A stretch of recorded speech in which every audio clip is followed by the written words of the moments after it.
There are over 60 million Hispanics in the United States. Through Bienvenido, I have the privilege of meeting members of the Hispanic community that have inspiring stories.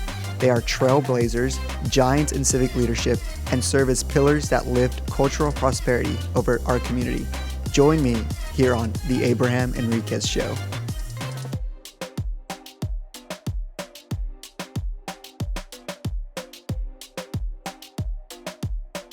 Hola amigos, I want to thank you for tuning in to another episode of the Abraham Enriquez Show. And today I am ecstatic because we have the former Lieutenant Governor of New Mexico and Chairman of the Hispanic Prosperity Initiative, the Honorable John Sanchez. Mr. Sanchez, thank you so much for joining me today here in a cold Dallas, Texas. Well, thank you, Abraham. It's an honor to be here as well. And in the great state of Texas, we consider Texas to be more than just a neighbor. There's a lot of connections and shared values. So good to be here. Thank you for having me. I love that. I love that you said that. So, you know how you have an extensive career and very knowledgeable in policy and politics. I mean, you spent some time in the New Mexico State House, then Lieutenant Governor as well. But before we get into all of that, specifically when we met at the White House Rose Garden Hispanic Prosperity Ceremony, I want to talk a little bit about young John Sanchez. So right after graduating high school, I believe,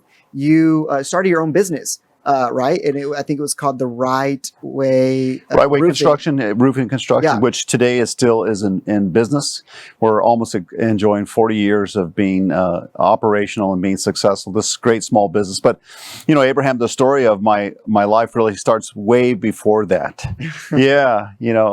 So my story is like a lot of maybe your listeners and the viewers who are watching today, especially in the Hispanic community, maybe they can relate. So the youngest of 8 children, raised by a single mother. When I was 2 months old, my natural father abandoned the family. And so my mom, this amazing woman, had the great responsibility of raising 8 children by herself.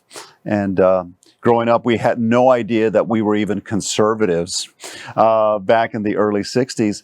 But she taught us the value of hard work. Nobody owes you anything if you're going to make it in this world, especially this great country, right? Stay in school, do the right thing. And if you do, you'll live the American dream. And my brothers and I, and there's 6 of us, there's 6 boys and 2 girls. And being the youngest, my brothers and I, because of having no money, would have to actually go out and find cardboard boxes in the back of alleyways at the local supermarket.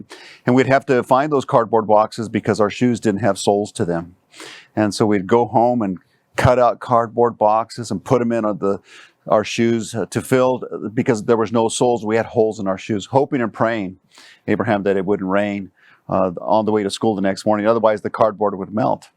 So fast forward now almost, 55 years. I find myself, as you mentioned, the event at the White House, and I'm standing there in the Rose Garden next to the President of the United States, and I'm sharing this story, right, about having to cut out cardboard boxes for my soles of my shoes. And I, at that point, looked down, and I realized that I had on very expensive, shiny shoes. And I said, only in America could a kid growing up in absolute poverty, because of hard work, staying in school, taking advantage of opportunity, living the American dream, could I find myself in that place. And so that's really the story of my life. And it is that has been with myself and my other siblings and many other people across this country because of what this country affords us through opportunity.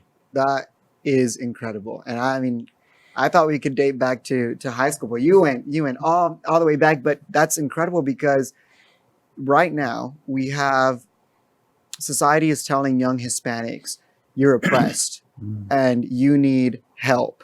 And these are all the reasons why you can't succeed in America.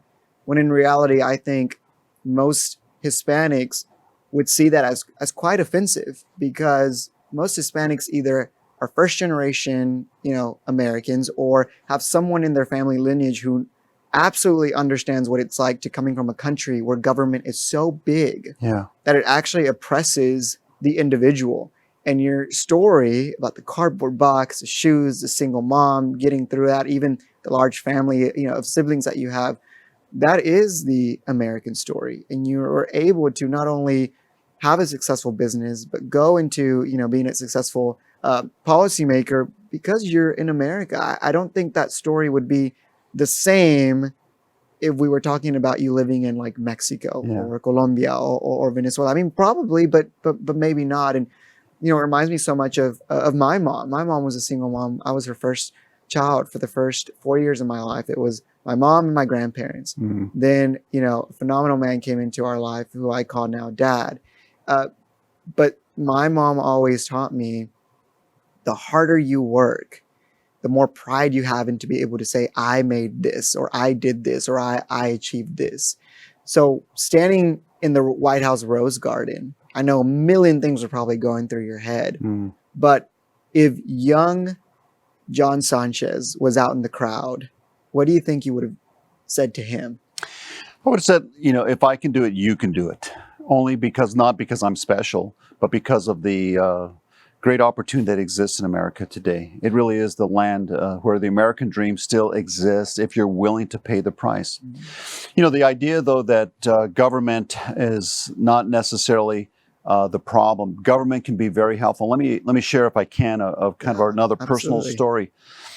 Of course, being 8 of us, no dad, mom having to work 2 or 3 jobs just to put food on the table. Back in the mid '60s, the United States Department of Agriculture had a program where they started, and they would give out free food. It was called commodities.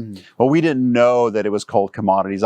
We used to get big blocks of cheese and sacks of flour, and I thought that cheese was not Kraft, but it was USTA, not knowing that stood for the United States Department of Agriculture. And but what it did, it lent a helping hand. And so I believe that government, as was the case then, where it helped this poor family out through food. And then as we continued to grow a little bit more, my mom was able to make application for a home. It was through a FHA program, again, another government program. I was one of the first recipients of Head Start, of kindergarten back in the 60s. My point being is this: government isn't the answer, but it's not the problem either. And as a policymaker, I understand that. You see, government, whether it be the federal, state, or local government, should act as that safety net, Abraham. But that safety net should be a trampoline that allows you to spring off that as opportunity comes your way. Versus today, I think a lot of people feel like government becomes a hammock where you're there for the rest of your life, relying and hoping and depending on government assistance. We should be compassionate. And that's one of the things that I took every single day, whether I was lieutenant governor, whether I was a state legislator, whether I was a city councilor. Today, as the chairman of this Hispanic Prosperity Initiative, asked by the President of the United States, I take that lifelong experience with me to say we should be compassionate. But it's through the hand up of opportunity, not the handout of government, you see. And I think that's the message that we should tell all Americans, especially Hispanics, throughout all of our nation. There's a lot of needs out there, but we can offer that hand up through education, through different programs, and saying, look, let's get you started, move on. And I can guarantee you this, that when that happens, and it's happened in my life, and it's happened for millions of Hispanic families throughout this country, you'll see a complete change in how Hispanics view this country and what they view as far as opportunity in the future. I absolutely love that. I think it starts with educating our community. The best way to educate a Hispanic, I mean, you can sit down with someone and talk about policy all day long. At the end of the day, it's probably going to go right through their head, right? Because the average person doesn't love to talk about policy, but we're very story driven, right? We love testimonial experience on how we got to that policy. So instead of talking about the policy that President Trump did to increase Hispanic entrepreneurship, education, pro-choice, things like that, I think it's best to say, when I was there at the White House, I got to hear this phenomenal story about cardboard box shoes from a lieutenant governor of New Mexico. You know why? Because people can relate with that, right? Yes. I realized as a young boy that the ability to relate to somebody was important, but just as important that person could relate with me. And so I think the message of what America offers, and as a real conservative, that conservative message, right? I think it's very important that we have the right messengers as well. Absolutely. Yeah, that can deliver that, and that people can appreciate, they can relate, and they can kind of say, look, I've been there before. So I find that to be not only as an opportunity, Abraham, but I see it as an obligation to pay forward and pay back what this country has done for me. We're talking about how to get Hispanics involved and paying it forward, giving back to your community. Voting is such an important part. And when I sit down with people who are not Hispanic and they say, well, how can we increase Hispanic voter turnout? And before November, many people would say, well, yeah, Hispanics are the largest minority voting bloc, or going to be the largest minority voting bloc, but Hispanics don't show up. How do we get them to show up? And I think most people forget that Hispanics are a multi-generational family home concept, right? Having your abuelos over, having your tios, your tias, your primos, like that is a very real thing in every Hispanic home. So when you get to the point where you want to go voting or go to the ballot box, most Hispanics, if not all Hispanics, are not selfish voters. What I mean by that is that they don't go voting on what does Abraham want, or what does Abraham want to see. It's more so, what is this candidate going to do for my mom, for my dad, for my family, for our family business, for my grandparents?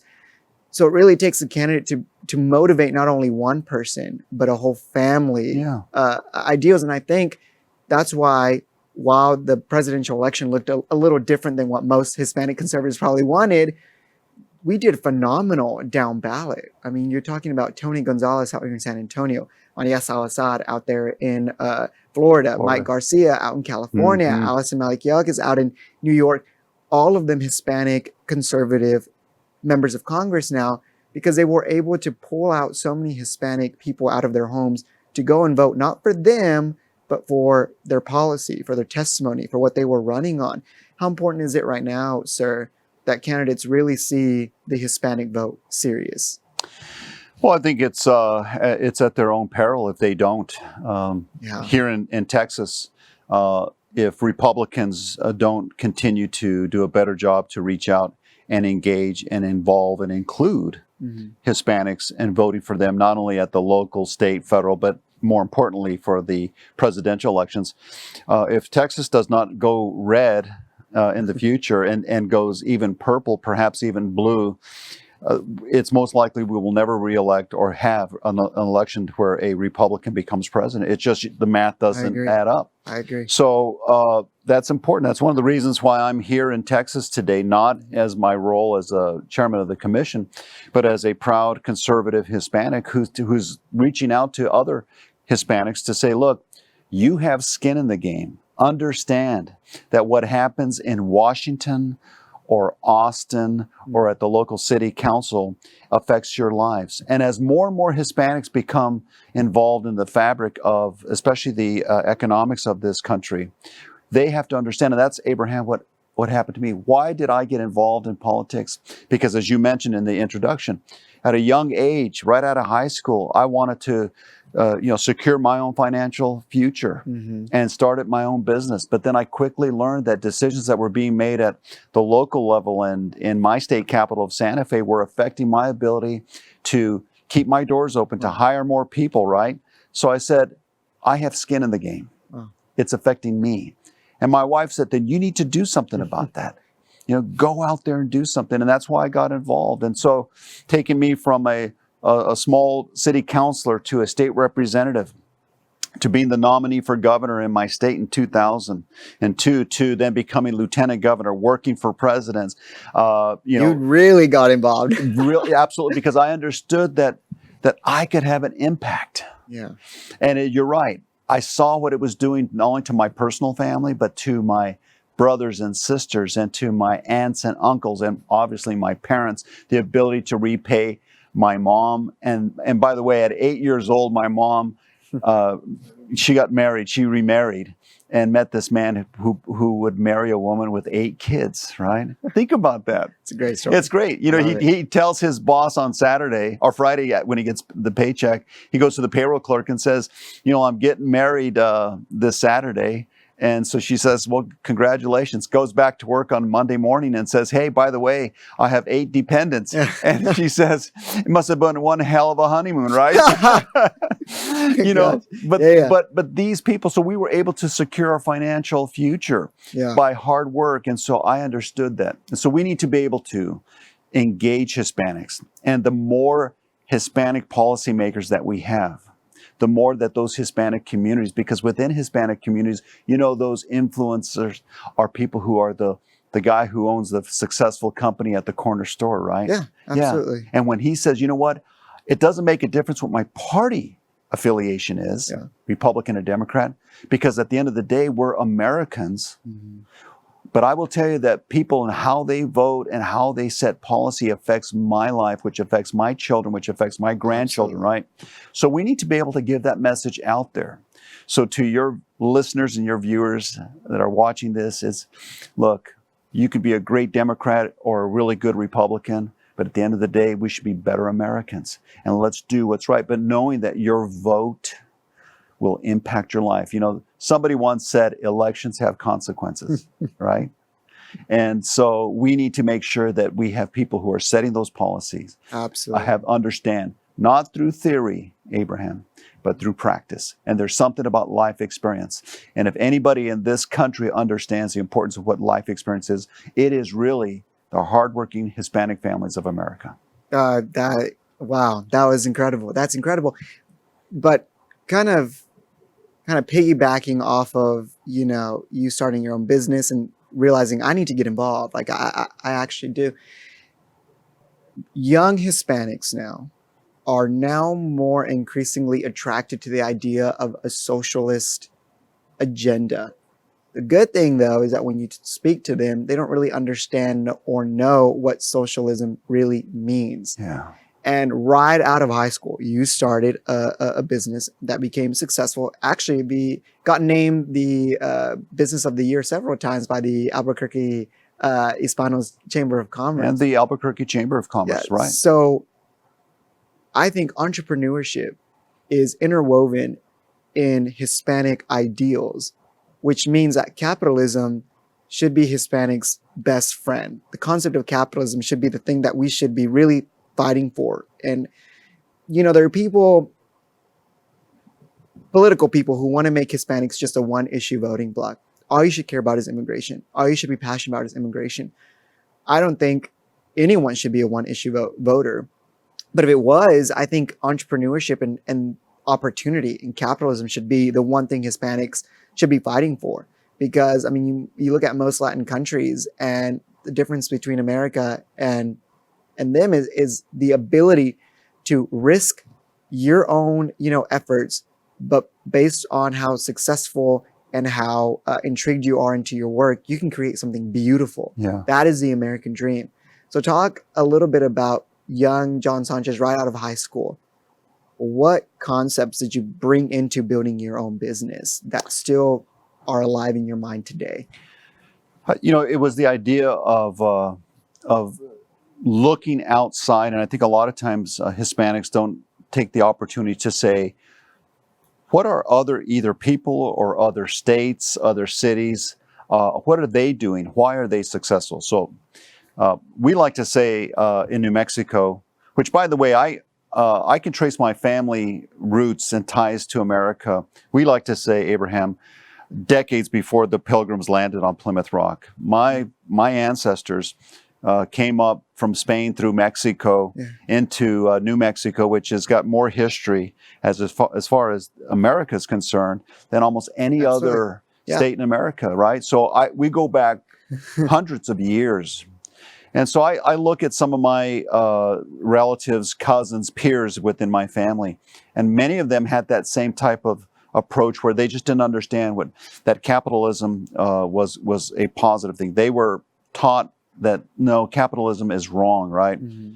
And so what I did is I had the opportunity as a young guy to go out and venture into other parts of the country. Mm-hmm. And when I did that, I realized that other states were being very successful. In New Mexico, which is a beautiful state, has tremendous natural resources and amazing people, yet is one of the poorest states in America. So if people understand the history of Arizona and New Mexico, and go with me on this, they were twins separated at birth. They were one territory for many, many years. They came into the Union the same year, 1912, New Mexico, about 6 months before Arizona. Geographically, they're almost identical in size. Twins. Fast forward 100 years, Abraham, Arizona's economy is 3 to 4 times the size of New Mexico. Its population, 3 to 4 times the size of New Mexico. Electorally, they have 11 electoral votes. We have 5 in New Mexico. The question is, what happened? Twins separated at birth. You had one that did extremely well, Arizona. One that is the poorest state in one of the poorest states in the nation. Now, I'm not criticizing my own state. I love it, and I'm not trying to, brag on Arizona. But what I'm trying to do is make a comparison, and this is important for me because it formed some real policies in my mind and attitudes that I carried forward as a young entrepreneur. What was Arizona doing differently than what New Mexico was doing? And what it came down to was basically policy. Arizona has a rich Hispanic tradition there in their state as well, but their policymakers at the local and state level, and even the federal level, understood the difference between capitalism, the free market, allowing the private sector to flourish. New Mexico, great resources, tremendous amount of federal dollars in, didn't see the free market as well as Arizona did. And that's a perfect example. And I thought to myself, wait a minute.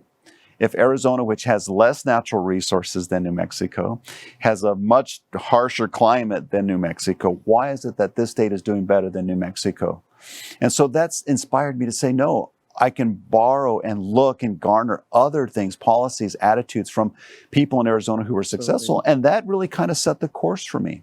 And I think we have an obligation to be able to educate young Hispanics to say, you don't know what you're missing because you're listening to voices that are not telling you the truth when it comes to the future of this country and what responsible capitalism means to you as an American. Socialism has failed, and all you have to do is look back, right? Hindsight being 2020, we see it throughout all of Latin America. So whether it be most recently Venezuela, right? You see what took place in Cuba. You see what's going on in other countries that haven't embraced capitalism. And yet those countries that have, led by this, the greatest nation in the world, America, it provides opportunity for not only your generation, but future generations. So I think we have a responsibility. And that's one of the things that I want to do as a proud Hispanic American is to go out there to encourage, to educate, to say, look, if I can do it, you can do it. No excuses in this country, right? Yeah.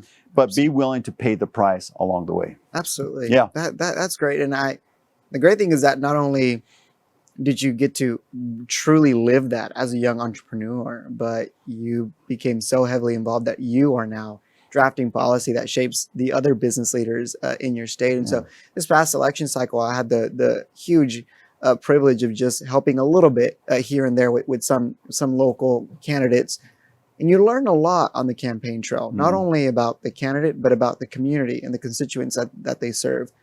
You going from the state house to lieutenant governor of New Mexico, what are some stories or some things that you can vividly still remember or hold dear to your heart that you learned on the campaign trail? I learned that no matter where you are, in rural New Mexico or in Albuquerque with over 1 million people in its population, right, that people are all the same. Whether you're Hispanic, Anglo, Black, it makes no difference. We have really the same desires. We want ultimately the best for our families. We want our children to have good opportunity when it comes to education. We want the next generation to do better than we did, right? We want access to those things, those services, good healthcare system, safe roads. We want to be optimistic about our future. And so I really appreciate that. And one of the things and I grew up in Albuquerque, and I didn't have the opportunity to really go out to some of the rural parts of the state as I campaigned around New Mexico. The 5th largest state in the country, size-wise, with a very small population. So it's like being in parts of Texas. You have to drive 4 hours before you get to the next city, right? But I realized that rural parts of our state were just as important. We talk about national security as policymakers. We talk about border security. One of the things that we never talk about is food security. We just go to the grocery store and we buy stuff, and we're never concerned or worried about where our food comes from. Yeah. Why? Because there are farmers and ranchers throughout all of this country who are providing food for us. And that's important. And so as I would go into those ranchers and farmers' houses and sit on the table with them and hardworking families, I realized that they were just as important as the scientists working at Sandia National Labs building nuclear triggers to defend this nation when it comes to our arsenal, right? Mm-hmm. They're all the same. And I think that it's important that policymakers, and if your listeners are out there thinking, hey, I want to get involved, one of the things that you need to do is to make yourself available, accessible, and be willing to go out there. My wife, Abraham, gave me some good advice. As most women, she loves beautiful jewelry. And she said, John, I'm offended when I go into a shop, a jewelry shop, and I can't touch the jewelry, right? Yeah. She says, if I'm going to make a purchase of a necklace or earrings, I want to hold them. She says, when you go out and you talk to people, allow those people to reach out and be able to touch you, to relate to you. And that comes by us as people who are on the campaign trail to make ourselves available. One of the things I did as lieutenant governor for 8 years is that I took the office of lieutenant governor outside of the state capitol. During the legislative session, I was in there being the president of the Senate, gaveling down, controlling those wily senators, right? But as soon as the session ended and we signed all of the bills into law that we had to, then I got out of the Capitol. I traveled over 1 million miles on New Mexico highways, visiting communities, right? Talking to people, hearing their concerns, touching them, allowing them to touch me and to say, this man understands. And if he doesn't, he's open to learning. If more candidates were, they would mirror that method of outreach, I think America would look just a little more different.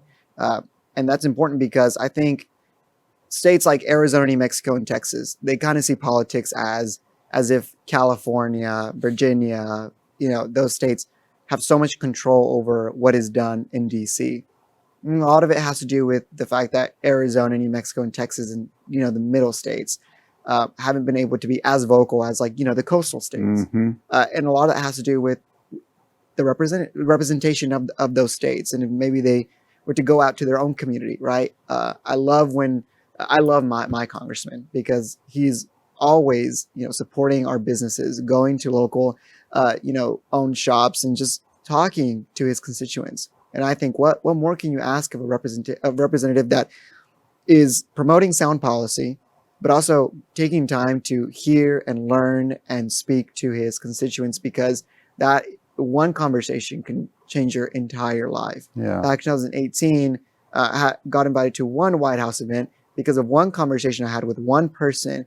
It opened so many doors to where now I can't even believe that, I had advanced, or my organization has advanced so much because I was open to listening and to hearing from other people because of mentorship, right?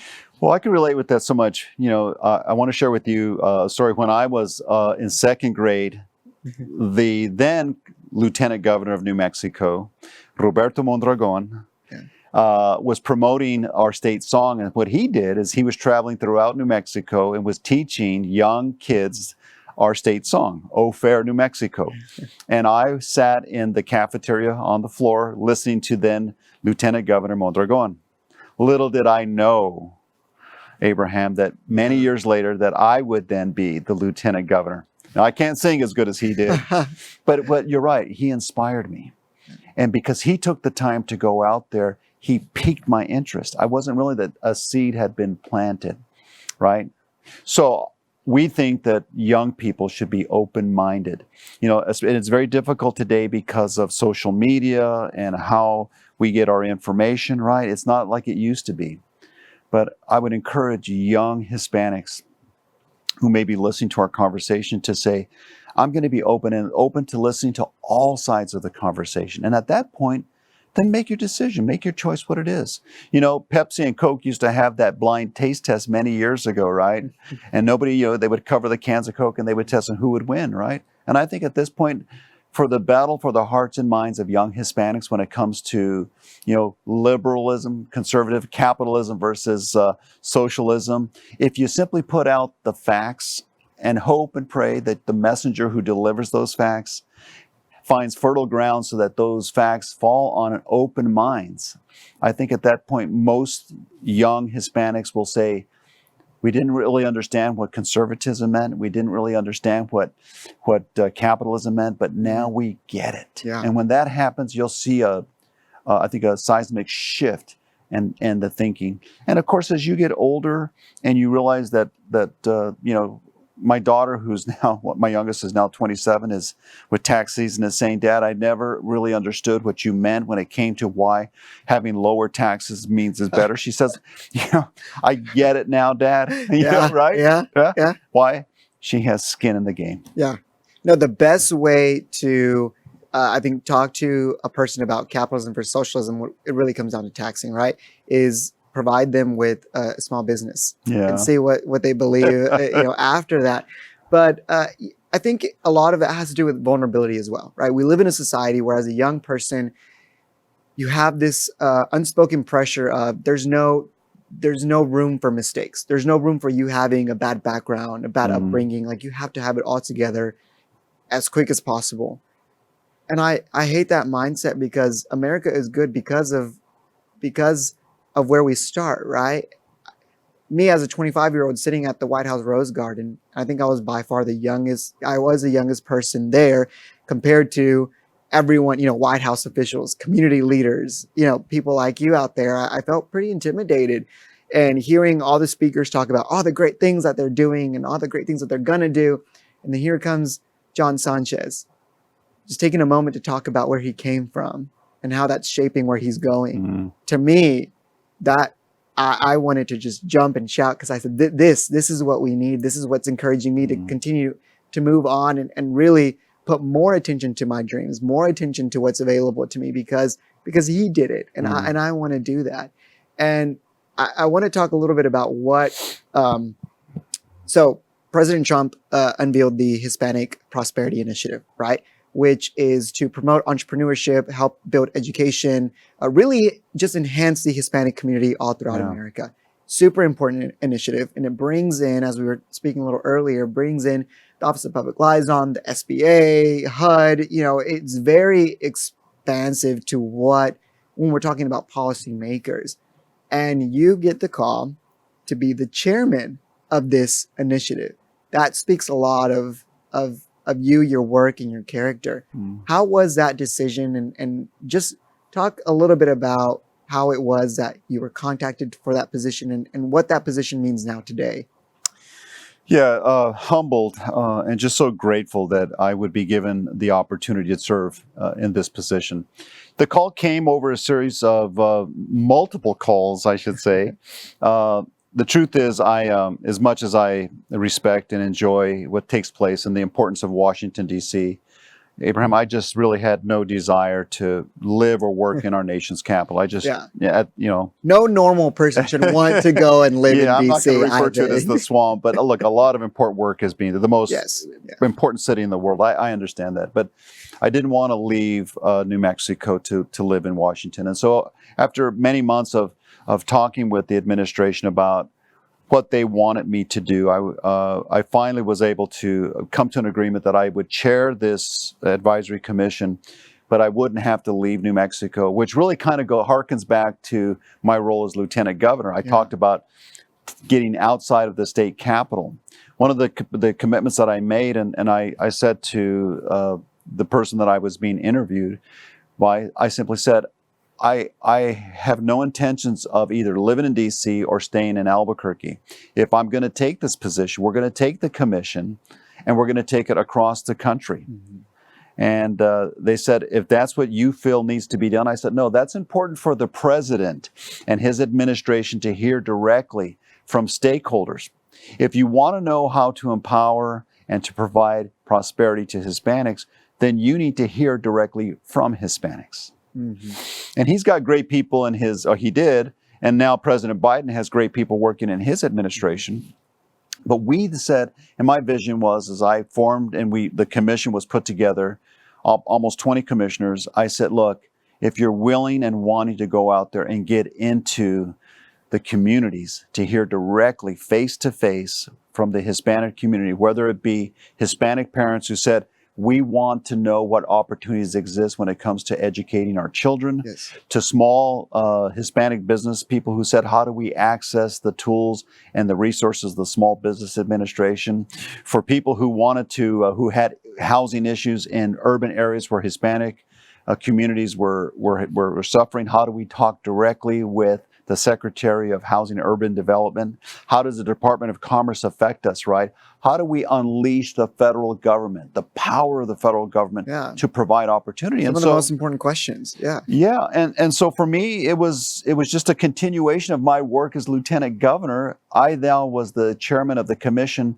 And within a very short period of time, we covered big parts of the country. The Midwest, down in Florida, Texas. We spent a couple of days here in about 4 or 5 different cities, throughout the eastern part, going into California, Arizona, Nevada, hearing from Hispanic communities and individuals. And I think that, to me, is the most rewarding part of the job, is that we're able to garner that information. And many times, Abraham, it's not saying a word, it's just listening. Just listening. Putting that information together, handing it over to the folks at the White House and saying, this is what's going on in the Hispanic communities. These are their needs, their wants, their desires. Here's how we can help. Yeah, that really kind of shadows what you were saying earlier about how people should be going to the community, letting them hear you, touch you, feel you, letting them know who you are. You didn't just say that. You actually did that with this initiative. And I think I personally feel like all departments of government should not be in DC. I mean, I think they should be serving where they should be. For instance, I think, HUD should be in one of the places where, infrastructure needs or housing development needs deep help. I think the Homeland Security should be at the border, right? That would stop a lot of the, I wouldn't want to say corruption, but a lot of the postponing of important policy and legislation that needs to happen if people got out of DC. And you did that. You took the initiative to get out of DC. Well, because government, especially at the federal level, suffers from that old adage, paralysis by analysis. You can analyze something and it becomes nothing more than theory for you after a while, right? You're just crunching numbers and you can't relate to that. One of the things that I admired about President Trump is that he would get out of the White House. When he talked about border security, he went out and talked to the stakeholders. He talked to Border Patrol, right? He talked to the people who are at the front lines. When you start thinking about veterans and what the needs that they have, you don't want to do that, at the VA in the headquarters in DC. You want to be able to get out and visit veterans in their homes, right? Yeah. Go to those hospitals that are giving service. Yeah. You have to do that.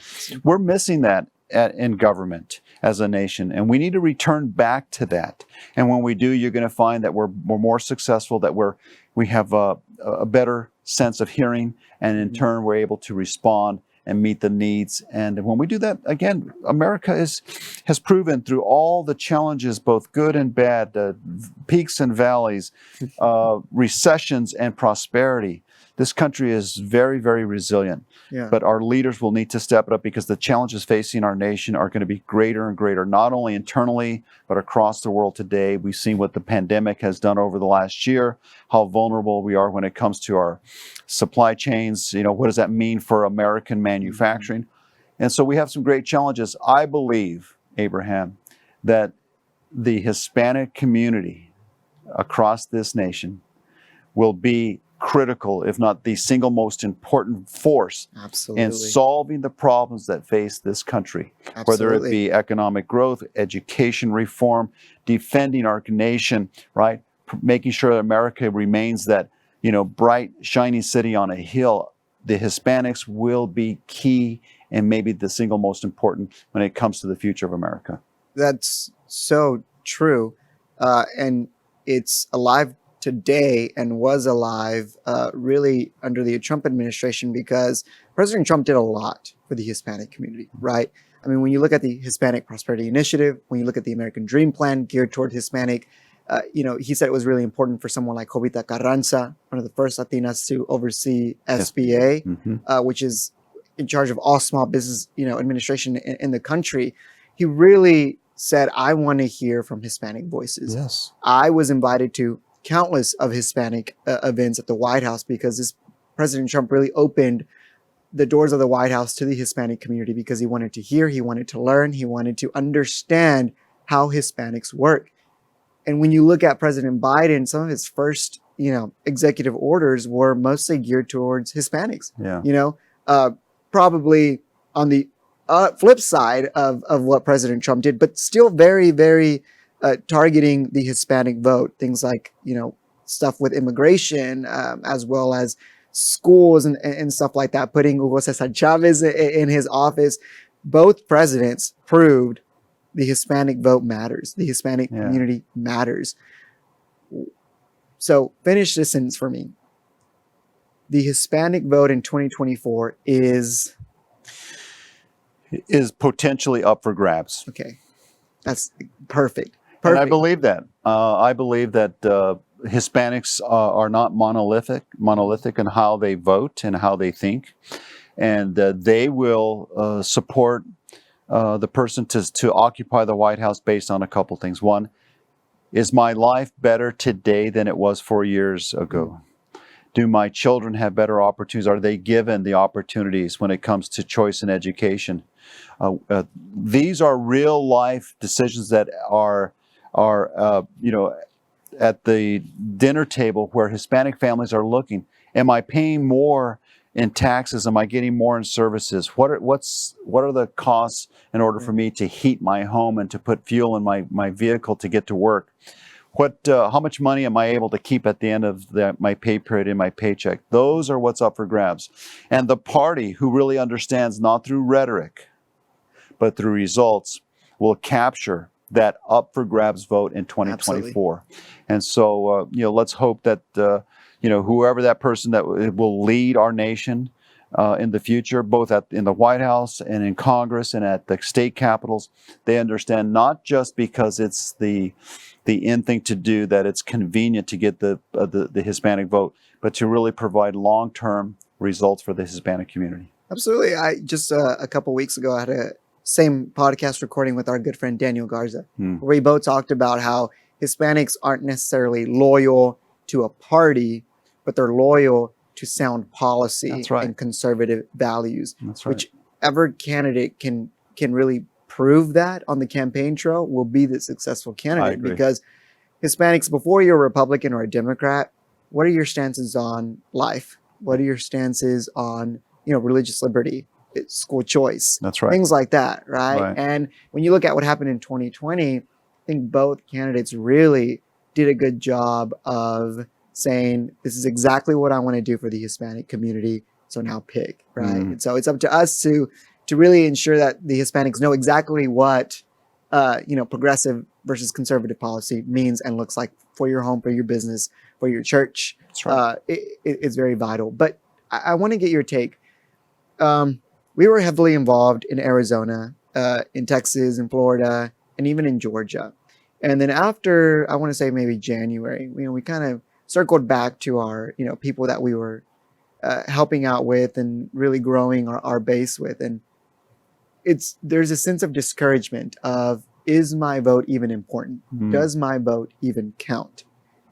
That makes me really sad, because our first kind of battle that we had to win was, do Hispanics even show up to the polls? Then we proved that. Yeah. Now Hispanics are thinking, does my vote even matter? Does it count?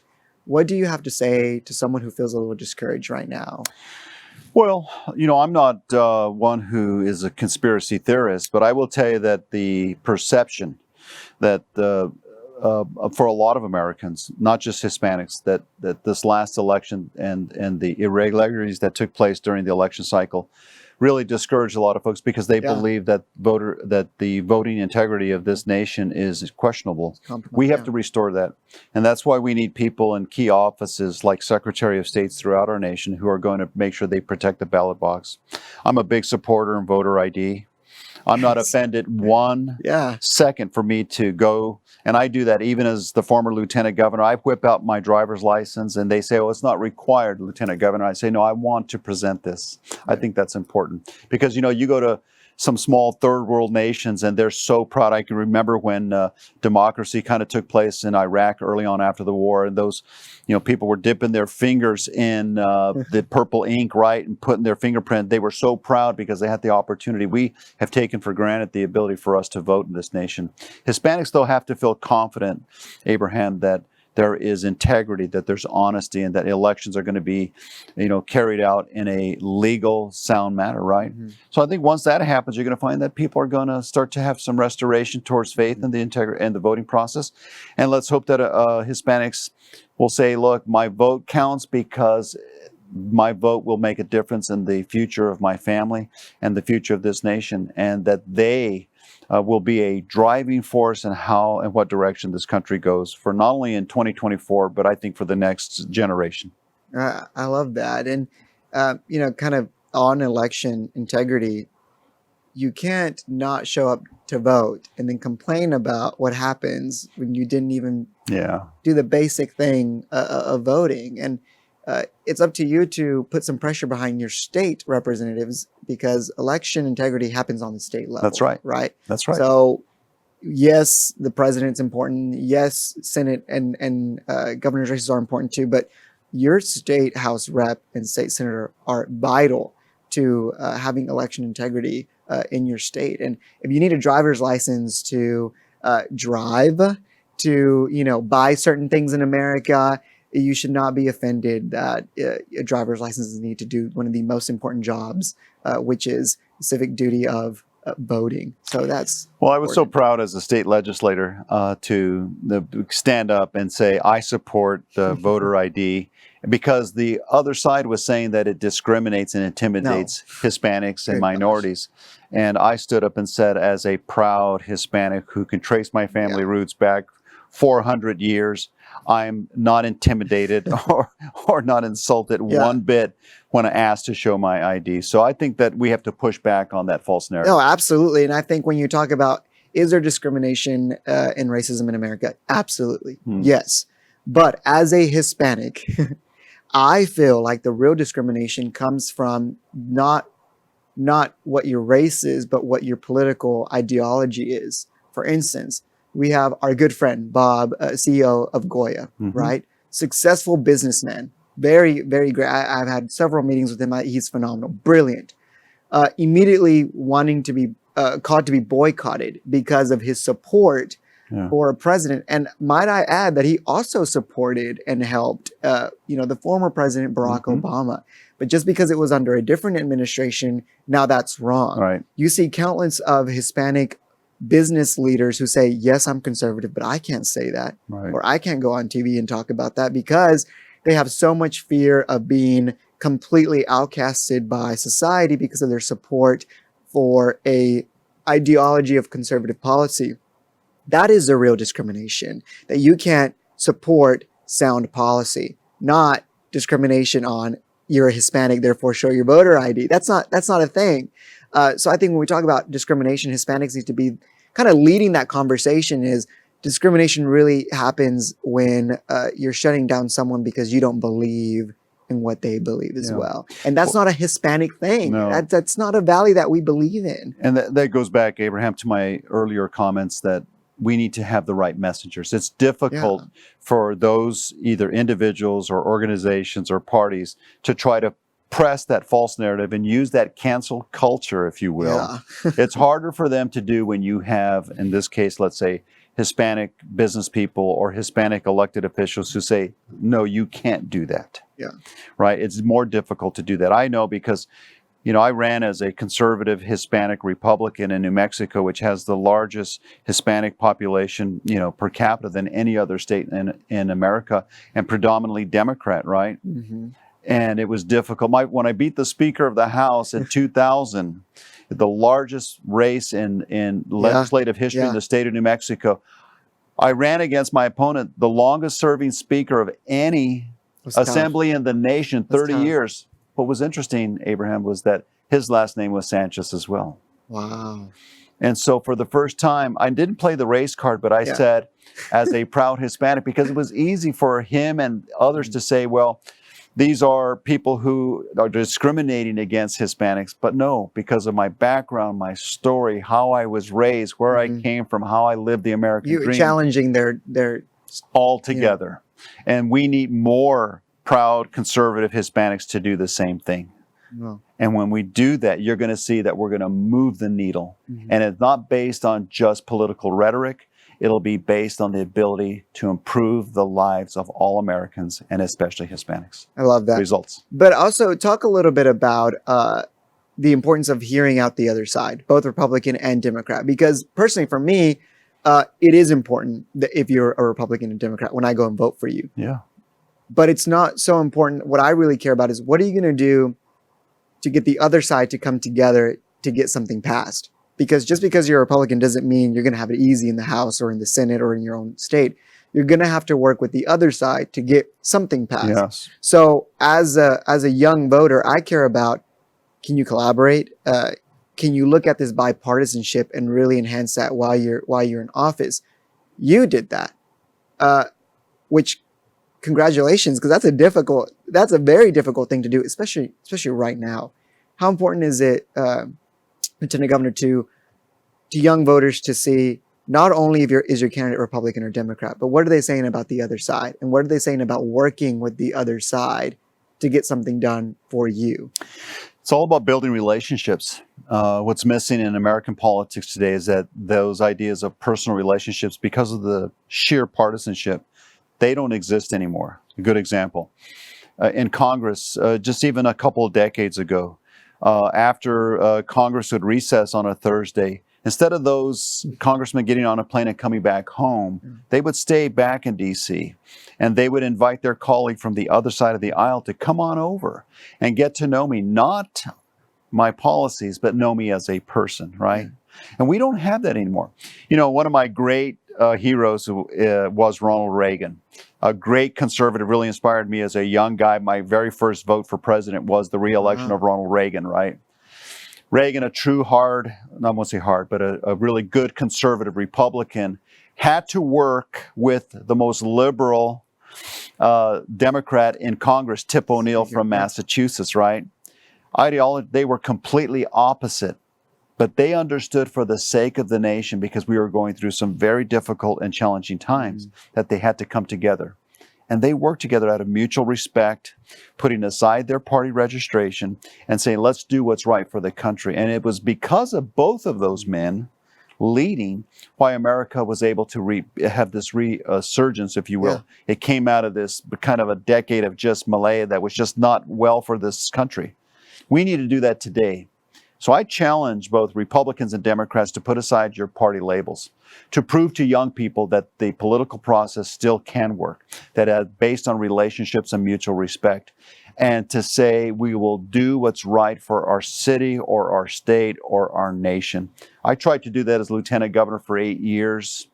And my last night of gaveling down as Lieutenant Governor and the President of the Senate, for the first time in our state's history, Abraham, the entire Senate, which was basically 2/3 Democrat, for the first time in our state's history, recognized me as president of the Senate for the work that I had done for 8 years. And the overriding theme was, you've been fair, you've been a statesman, and you have shown that you put aside party politics. And that was the most honor that I've ever received, because it came from the majority, who were the other party, who said, we disagree with perhaps where your take is on policy, but we appreciate the fact that you respected us and that you were able to control this body for 8 years in a fair manner, that we're all proud to say that we're members of the New Mexico State Senate. Wow. What an honor. That is a huge honor. Yeah. That's, I think if more young people were not so driven on party affiliation, but more on unity and real unity and bipartisanship, we could get a lot done as a country. Most people actually forget that anything that comes from the White House is bipartisan. It's not supposed to be right or left. It's supposed to be right for all Americans. Right. So the Hispanic Prosperity Initiative, while it was under the Trump administration, is actually not a Republican or a Democrat initiative. It is an initiative for all Hispanic Americans. And so as we kind of, wrap up, what do you, going around and taking the initiative all across the country, what kind of hope do you have for the Hispanic community from now moving forward? Well, even though I was asked by President Trump to chair this commission, I currently still am the chair, even though President Biden sits in the White House.